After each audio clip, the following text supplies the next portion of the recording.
Riu Njogu wa Njoroge niarikitie kwigwatira uhotani munene muno. He has landed a new role in the current government ya President William Ruto.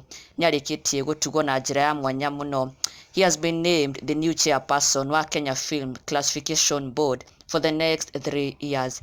Ndeto iria irekitie gukungwirwo muno na oho ciakorwo ikianiririo na gutangathwo ni various Kikuyu celebrities na arata a Njogu wa Njoroge and also Kameme FM makiuga mumemerekia Njogu wa Njoroge kwa murota chairperson wa Kenya Film Classification Board kwa ihinda rĩa mĩaka 3.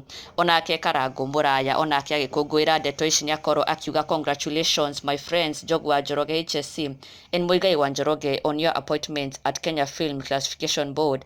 I'm happy for you brothers. Ngai niamuonera handu ritwa riake rirogocwo. Karangu akiumbura not only Njogu wa Njoroge but also Muigai wa Njoroge na agikorwo agishare the official gazetted report kana notice iria irauga the Film and Stage Plays Act Kenya Film Classification Board in exercise of the powers conferred by Section 11A of the Film and Stage Plays Act as read together with Section 51 of the Interpretation and General Provisions Act, the Cabinet Secretary for Youth Affairs, Sports and the Art appoints under subsection John Njogu Njoroge as the chairperson na under subsection nio hena a John Muigai Nyururu, Harriet na Mwezi, Stephanie Kipruto, John, Grace Mwendwa, Raphael Ekadeli na ni ndeto cia gikoro ikiamukirwo wega muno ni mafans magikungwira these two Njogu wa Njoroge na also Muigai wa Njoroge na congratulations to them ni uhotani uyu munene.